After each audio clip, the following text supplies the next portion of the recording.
Hello my dear lovely students, आप सबको मेरी online class learning never ends में स्वागत है।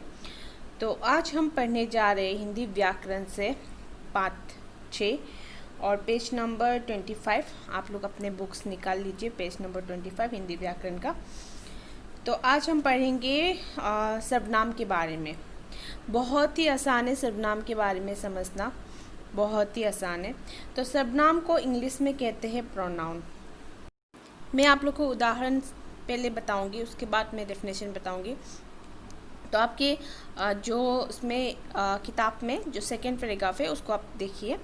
सपना मेरी सहेली है, सपना मेरे साथ पढ़ती है, सपना के पिताजी डॉक्टर है, सपना की माताजी टीचर है, सपना की सभी प्रशंसा करते हैं। ऊपर लिखे वाक्य में सपना संज्ञा शब्द है, जो हम लोगों ने पिछले क्लास में संज्ञा के बारे में पढ़ा था, राइट, नाउन के बारे में। तो यहाँ पे संज्ञा क्या है वो आप लोगों को मालूम चल गया है ना। तो ये जो सपना जो शब्द है वो क्या है, वो संज्ञा है। तो इसका जो बार बार प्रयोग हो रहा है वो जो अटपटा सा लगता है ना, ये सपना सपना सपना सपना हर जगह अगर हम बोले तो अच्छा नहीं लग रहा सुनने में, है ना। तो यदि इन वाक्यों में कुछ इस प्रकार लिखा जाए कि सपना मेरी सहेली है, वो मेरे साथ पढ़ती है, सपना की जगह क्या लगाया उन लोगों ने, वो, ठीक है। फिर लिखा उसके पिताजी डॉक्टर है, किसके पिताजी डॉक्टर है, सपना के, तो इसमें उसके लगाया सपना की जगह, है ना। फिर उसकी माताजी टीचर है, तो इसमें फिर से उसकी लगाया सपना की जगह पे। फिर उसकी सभी प्रशंसा करते हैं। तो इन वाक्यों में सपना सिर्फ पहले वाक्य में आया है ना। ये सपना जो शब्द है, जो संज्ञा शब्द है, वो पहले वाक्य में आए हैं। जो अन्य वाक्य में सपना के स्थान पर क्या लगाए हैं, वो, उसके, उसकी आदि शब्दों का प्रयोग हुआ है ना। तो संज्ञा शब्दों के स्थान पर प्रयोग किए गए शब्द, यानी कि वो, उसके, उसकी, जो यहाँ पे बताए गए ऐसे शब्द को हम क्या कहेंगे, सर्वनाम कहलाते हैं, ठीक है। जो भी संज्ञा शब्द के जगह अगर हम कुछ भी शब्द में लगाओ या वो लगाओ या उसकी लगाओ, है ना, तो संज्ञा शब्द के जगह पे अगर लगाया जाए तो ऐसे शब्द को हम क्या कहेंगे, सर्वनाम कहेंगे। बहुत ही आसान है। हम हर बार संज्ञा शब्द को प्रयोग नहीं कर सकते, यानी कि हर बार हम एक ही नाम को रिपीट नहीं कर सकते। तो उसके जगह पर हम इंग्लिश में क्या लगाते हैं, हीज लगाता है, हर लगाता है ना।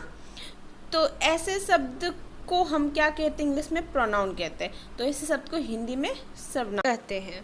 तो अगर आपको पूछा जाए कि सर्वनाम क्या है तो आप क्या लिखोगे, वे शब्द जो संज्ञा शब्दों के स्थान पर प्रयोग किए जाते हैं वे सर्वनाम कहलाते हैं, ठीक है। एक उदाहरण भी दे देना, जो यहाँ पे किताब में दिया है वो भी दे सकते हो, आप अलग से भी अपनी खुद बना के दे सकते हो। सर्वनाम समझ में आ गया। चलिए अब आगे पढ़ते हैं सर्वनाम के भेद। सर्वनाम के सबभेद होते हैं, यानी कि सर्वनाम के पूरे 6 भेद होते हैं। वो क्या क्या है, पहला पुरुषवाचक सर्वनाम, दूसरा निश्चयवाचक सर्वनाम, फिर तीसरा अनिश्चयवाचक सर्वनाम, चौथा संबंधवाचक सर्वनाम, पांचवा प्रश्नवाचक सर्वनाम, लास्ट निजवाचक सर्वनाम, ठीक है। तो सबसे पहले हम लोग देखेंगे कौन सा, पुरुषवाचक सर्वनाम को देखेंगे। पुरुषवाचक सर्वनाम क्या है, जो सर्वनाम शब्द किसी कहने वाले, सुनने वाले या अन्य पुरुष के बारे में बताते हैं, ठीक है, वे पुरुषवाचक सर्वनाम कहलाते हैं। यानी कि जो व्यक्ति बोल रहा है वो एक हो गया, दूसरा जिस व्यक्ति को बोल रहा है वो सुनने वाला है ना, कोई बात किसी को बोलता है तो वो सुनता है ना, तो वो एक हो गया। फिर तीसरा किसी और व्यक्ति के बारे में अगर बोल रहा है किसी और व्यक्ति को, तो वो हो गया तीसरा। तो ये तीनों को जब मिला दिया था उसी को बोलते हैं पुरुषवाचक सर्वनाम। जो व्यक्ति किसी के बारे में बोल रहा है वो अलग है, फिर जो सुन रहा है, फिर किसी और के बारे में बोल रहा है, तो इसी को कहते हैं पुरुषवाचक सर्वनाम, ठीक है। उदाहरण आपकी किताब में दी गई है, मैं सोने जा रहा हूँ, मतलब वो बोल रहा है खुद से, किसी को तो बोल रहा है ना, मैं सोने जा रहा हूँ, है ना। तुम भी चलो। किसको बोला? किसी और को बोला कि तुम भी चलो मेरे साथ सोने के लिए। वो भी सोने जा रहा है। किसको बोल रहा है? वो भी सोने जा रहा है। कोई अन्य व्यक्ति होगा जिसको उसने बोला कि वो भी सोने जा रहा है, तुम भी चलो, मैं भी सोने जा रही हूँ, है ना। तो ऐसे इसी को कहते हैं पुरुषवाचक सर्वनाम। ठीक है। और पुरुषवाचक सर्वनाम के 3 भेद होते हैं। पहला उत्तम पुरुष, दूसरा मध्यम पुरुष, तीसरा अन्य पुरुष। उत्तम पुरुष किसे कहेंगे?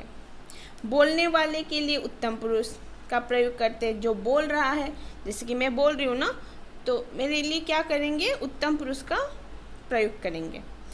जैसे कि उत्तम पुरुष में उदाहरण है आपका मैं, एक होगा मेरा, हम, हमारा, हाँ, ये सब शब्द आएंगे आपके कहाँ पे?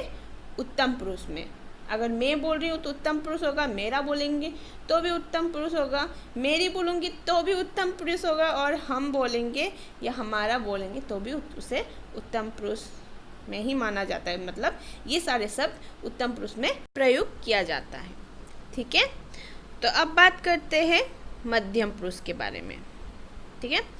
सुनने वाले के लिए मध्यम पुरुष का प्रयोग करते हैं। किसके लिए मध्यम पुरुष का प्रयोग करते हैं? सुनने वाले के लिए, जो सुन रहा है। जैसे आप लोग अभी सुन रहे हो मेरी बातें, तो आपके लिए हम क्या करेंगे? मध्यम पुरुष का प्रयोग करेंगे। और इसमें कौन से शब्द प्रयोग होते हैं? तुम, तू, तुम्हारा, तेरा, आपका। तो ये सारे शब्द मध्यम पुरुष में प्रयोग होते हैं। ठीक है। तो अब बात करते हैं अन्य पुरुष के बारे में।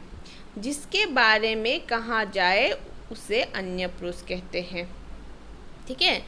जिसके बारे में कहेंगे, किसी और के बारे में कहेंगे, मतलब जिसके बारे में कह रहे होंगे, तो ऐसे उसको क्या कहेंगे? उसे अन्य पुरुष कहेंगे। और उसमें क्या क्या आएंगे? यह, वह, ये, वे। तो ये सारे शब्द अन्य पुरुष में आएंगे। जैसे कि यह उसका किताब है। ठीक है। तो ये ऐसे कोई भी वाक्य, कोई भी सेंटेंस अन्य पुरुष में आते हैं। ठीक है, प्रयोग होते हैं। तो अब बात करते हैं निश्चयवाचक सर्वनाम के बारे में। जो सर्वनाम शब्द संज्ञा के बारे में निश्चित रूप से बताते हैं। याद रखना, कोई भी ऐसे सर्वनाम के शब्द जो संज्ञा के बारे में ही बताते हैं निश्चित रूप से, तो वे क्या कहेंगे? वे निश्चयवाचक सर्वनाम कहलाते हैं। जैसे यह मेरा घर है। इसमें यह मेरा घर है, उसने निश्चित रूप से बताया कि किसका घर है? ये उसका घर है, यानी कि यह मेरा घर है। वो मोनिका की साइकिल है। वो राजू की कार है। इसमें क्या हुए? हर एक जो शब्द है संज्ञा के, जो सर्वनाम के शब्द है, वो क्या हुए? निश्चित रूप है, मतलब वो एकदम श्योर, पक्का। तो ऐसे इसी वजह से इस वाक्य को क्या कहेंगे? निश्चयवाचक सर्वनाम। ठीक है। ऐसे आपको कई भी वाक्य मिल जाए तो आप समझ जाना होगा आपको कि ये कौन से सर्वनाम है, ये निश्चयवाचक सर्वनाम है। ठीक है। बात इस वाक्य में कौन से शब्द प्रयोग हुए? यह, वह, निश्चयवाचक सर्वनाम है। ठीक है। ये सारे जो शब्द है, यह, वो, ये सब है निश्चयवाचक सर्वनाम, क्योंकि ये सब किसी न किसी वस्तु या व्यक्ति की ओर संकेत करके उसके निश्चित होने का बोध कराते हैं।